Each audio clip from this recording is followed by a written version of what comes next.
Gentleman's time has expired. The chair now recognizes the gentleman from Montana, Mr. Downing, for 5 minutes.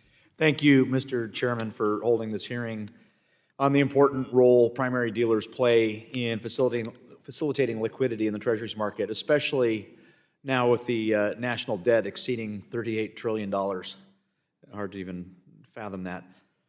With our national debt so high, it's prudent to ensure demand remains high for U.S. Treasuries so the federal government can continue to finance its operations. So on the first one, we've discussed today how the increasing debt issuance has placed additional strain on the balance sheets of primary dealers. So I'm going to start with Ms. McLaughlin.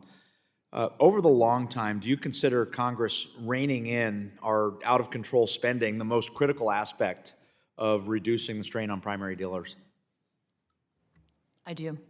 Thank you. So continuing, if Congress continues to increase spending outside of investing into our economy and workers, what happens to interest rates should primary dealers simply no longer have the ability or willingness to purchase treasuries? That's for me? Yes. Yes. So I think, as we've seen in other countries, a huge level of fiscal spending can be inflationary, which can push nominal interest rates higher over time. Additionally, as we've seen in other countries with this experience, high debt levels tend to face market scrutiny and eventually result in sovereign credit risk downgrades, which increases financing costs. So yes, I think there would be upward pressure on rates. Thank you. So if the federal government cannot stop itself from spending and cannot help our banks to make it easier to buy our treasuries, the borrowing costs of my constituents and small business owners go up. So not only does government spending tax our constituents through inflation, but it also taxes them through higher interest rates. Would you agree? Yes, I would agree directionally with that statement. Thank you. Moving on to Mr. Tabaki.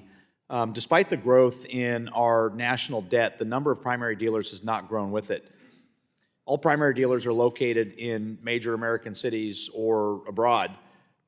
Are there barriers that prevent financial institutions located in more rural areas from becoming primary dealers? In other words, is geography typically a constraint?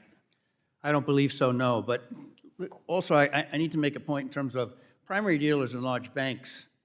They don't hold the treasuries. They buy them and sell them. Right. The real constituents here that we're talking about are the ultimate holders of the treasuries. Those are the ones that we need to be worried about, like treasury hedge funds, which I keep saying. And that is not without risk, too, because we cannot allow their leverage to go unabated completely. Right. Well, I appreciate that. And going back to rural participation, do you suspect that there is any appetite from rural financial institutions to participate in any way? I think we're going to have to generate that appetite. And by that, I mean we need to incent more players to want to come into the U.S. Treasury market. I'm not sure it's, look, many of my members are in Midwestern cities, but I don't know if in real rural areas. Now, with the electronification of today, they can certainly operate there. Thank you. Ms. McLaughlin, any comments on that? Yes, thank you, Congressman. I would note that in the 70s and 80s, we had a lot of small independent broker-dealers that were primary dealers located all over the country. We've subsequently seen massive consolidation in both the banking and the brokerage sectors between the 80s and the 2000s in particular, and a lot of those firms that were independent broker-dealers located all over the country merged or were acquired by banking organizations, and that's why you see a lot of bank-affiliated firms on the primary dealer list today. Right, thank you. So the Federal Reserve recently conducted its second monetary policy framework review, which provided an open forum and process to solicit feedback on how to improve their approach and conduct a monetary policy. And in this process, they periodically hold conferences, present academic papers, and gather opinions from the public across the country. So again to Ms. McLaughlin, given the importance primary dealers play in our financial system and monetary policy, do you think it would be beneficial if the New York Federal Reserve conducted a similar style of review on how to improve the primary dealer system, especially as primary dealers face an increasing Treasury security issuance? Thank you for the question. I would say it depends on the problem that we're trying to solve. So if the problem we're trying to solve is increasing intermediation capacity for the market broadly, I don't personally think that increasing the number of primary dealers will move the needle very much, because what it's really doing is just renaming existing intermediaries in the market as primary dealers.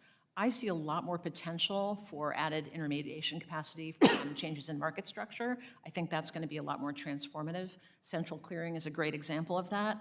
I've also advocated for further study of all-to-all trading protocols, which don't exist in the Treasury market, but do exist in some other markets, such as corporate debt. Like Jim says, there is no silver bullet. So I think it's going to be a range of solutions that we want to bring to bear, but I think all avenues are worth exploring. Outstanding. Gentleman's Thank you. time has My expired. time has expired. I yield.